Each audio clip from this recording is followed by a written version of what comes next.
Right, we have here 20 of the all-time greats, and it's our job, our challenge, to whittle them down to the top 10,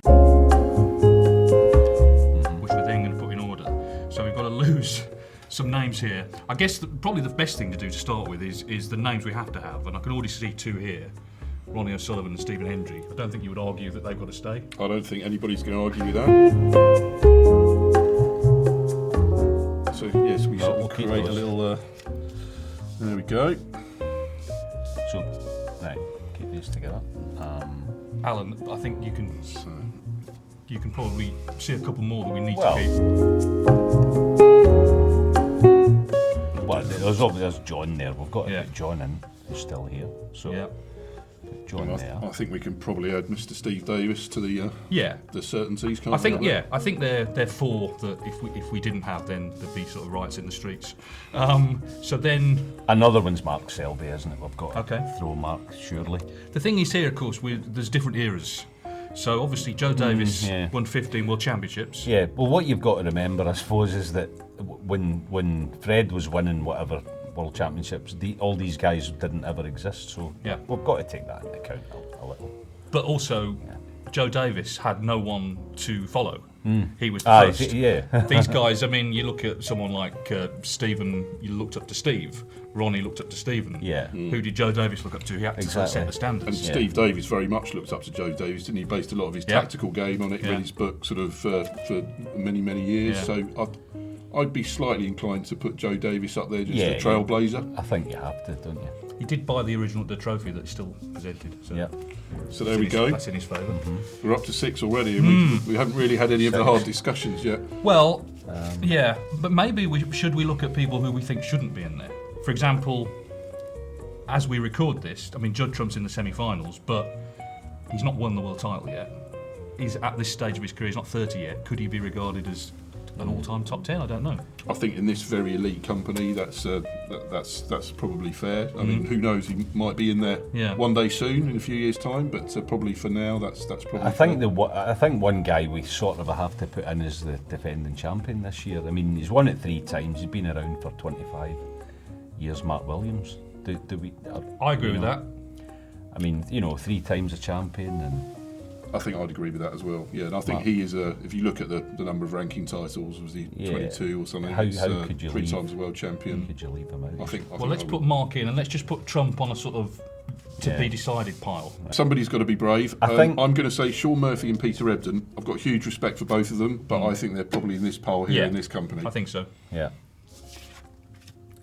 Yeah. So, should Ken be in that pile? He's won one world title. But he hasn't won the UK or the Masters. 6 ranking titles as opposed to some of the numbers round here. I don't think Ken's in this company. Yeah, Ken. Yeah, quite. If it was a sort of certainly if it was a top 20, he would be in. But it's a top 10. So sorry, Ken. Sorry, Ken. Right. So we need 3 more, and we've got. Does Spenny? Well, I guess John Parrott, in a way. He won the world in the UK, but he is kind of similar to these guys, the Ebdons, the Murphys. Not quite a multi-world champion. Yeah, I think of these two, I think Neil's got to be just above Ding, hasn't he? Yeah. Well, given the competition, should we possibly move Ding? Well, if Ding hasn't won the world title and these have, he's got to go. One. And I'm afraid I think Parrott just misses out. Sorry, John. Do you agree? Yeah. Maybe he's not won masses of titles that like, for example, Robbo. It's not easy though, is it? No, it's not. It's not easy, but we're doing all right. So we've got 3 from 6. I think Spencer possibly just misses out as well, purely because his great rival was Ray Reardon, who won twice as many world titles. Alex obviously only won 2, but he did win. He did the Triple Crown, which Spencer didn't. So Spenny can't be. And do we think that we've got Joe Davis? Do we think that maybe Fred doesn't quite make the cut on this one? Or how are we feeling about Fred Davis? I think he probably doesn't. The only thing I would say is he's the oldest person ever to play. He played at 70. There's great footage on YouTube of him making a century. I think he's 65. Yeah, against the referee applauds at the end. That's how good it is. Yeah. So he did have longevity, and he was a great sort of billiards player as well. He won the world billiards title. But it's we've got to make some calls, I guess. On Reardon, it's the history thing Yeah. that is in favour of him in it. 6 times and all. So. What I will say though, Neil Robertson, 100 centuries in a season. I mean, ask these guys, any of these guys from this era, if that was ever be possible, they would say no chance. No, I would put Robbo in because Neil, I think, should go in. One or two of them might say heavier balls, heavier cloths, but yeah. I'm sure they would, but he's going in. So that's 8. So now, are we going to discard Fred? I think we probably have to, given what we've now got a very difficult choice for one remaining spot. So it's 1 from 3. Well, Alex Higgins. No, there's 2, isn't there? There's 2. Oh, got 8. Got 8 names. 3, 4, 5, 6, 7, Yeah. 8. Oh yes. So wow. Right, Higgins, we've got White 6 and world titles, 6 finals, and a Triple Crown guy, and a trailblazer, sort of a trail. Well, speaking as a player, if you had to pick one as a player, regardless of necessarily absolute stats as a player, who would you go for? I guess it's very difficult. Alex, heart of a lion. Jimmy, scary talent. Reardon, just scary altogether. It's they're all hugely respected in their own way, aren't they? And there's a massive respect from Reardon from all his peers at the time. Yeah. And are we still saying oldest? Crucible champion. Crucible champion. 45 he was, wasn't he? Maybe we should have a vote. I think we might have to vote on Yeah. this one. It's like Brexit now. It's just like a logjam. I've got. We could just get him to play. Did you Jim, go? Reardon, Sorry, White, did you? What was it again? Sorry. Ray, Alex, Jimmy, for Right. me, in that order. And I'm going to go 1, 2, 3. So he's got 2, and they've both got. But right, why don't we just go 1 vote each? Who would you go for? Who was your number 1? Ray. Mine was 2. Okay, well And yours was put Jimmy? we'll put Ray in. So he's in. That's it. In. Right. Okay. Sorry, James, and sorry, Alex. No, so Higgins or No, White. I mean, it's not. Higgins or Yeah, it's It's like not ideal. This is what we'll come down to. They speak about the legend of Alex Higgins. I'm going to go with Alex, just simply because he won the World Championship. That's the only way the only thing I can come up with. Jimmy White. Almost gets a separate pile. Yeah.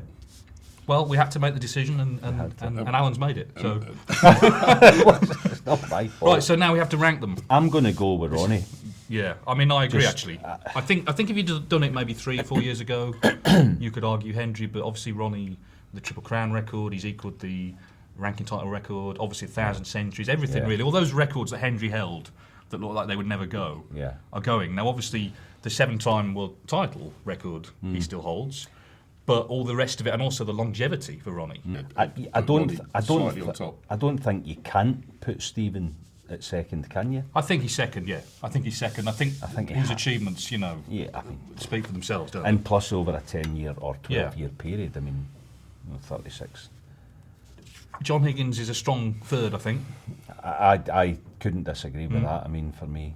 Yeah, I mean, I personally would find it very, very difficult to split these two. Okay.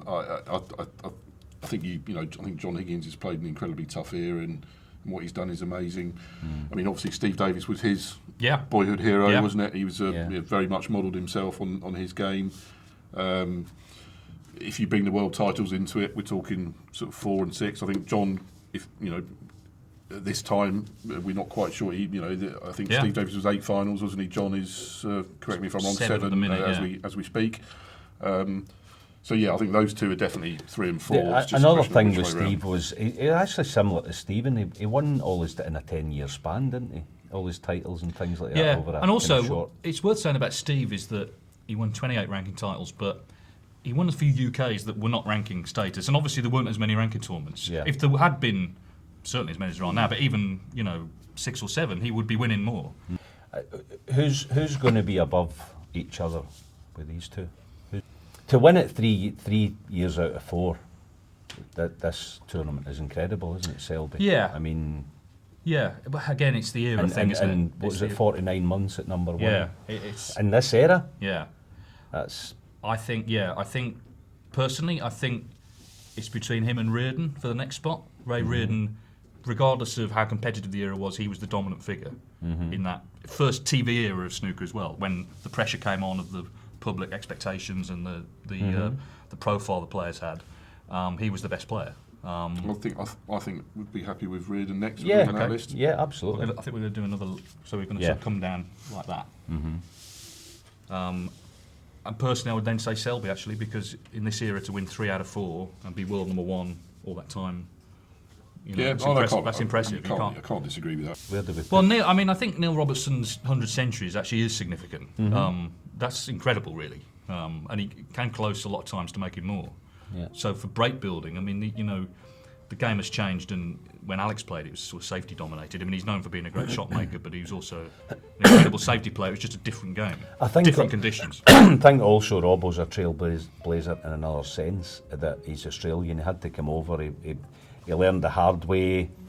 You know, things were maybe tough for him early on. He's halfway Didn't around have advantages. halfway around the globe. He was almost packing his bags. I think that is a more compelling argument actually for Robertson than the 100 centuries, because a lot of those came in the Championship League that year, which I'm not decrying the achievement, but that is not the heat of crucible battle by any stretch of the imagination. Are we happy then to put Robbo there on the strength of, apart from how good he is? We haven't got any other sort of overseas players here with Dean here, have we? And that is it coming over from removing yourself from your home is difficult. He's definitely the greatest ever non-British player. Oh, that's just a fact. I mean, look at his record.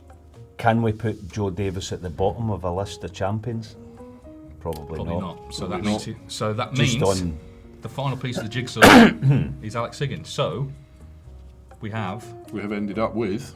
Well, let's go backwards. Okay, so number 10 is Alex Higgins, 9 Joe Davis, 8 Neil Robertson, 7 Mark Selby, 6 Ray Reardon, 5 Mark Williams, 4 Steve Davis, 3 John Higgins, 2 Stephen Hendry, and 1 Ronnie O'Sullivan. What a list. It's not bad. It's a fantastic list. And listen, the people are going to look at that, and there's going to be the odd howl of outrage that Jimmy White's not in the list. Some people might say, some of these players shouldn't be above Alex Higgins, but that's an argument for the pub, isn't it? Yeah. Yeah, absolutely. Well, I think we've and we can argue about it later in the pub. We will. Yeah, you may need a balaclava after not putting Jimmy White in, but still, that's it. That's the 10 greatest players of all time. Betfred, proud sponsor of the World Snooker Championship.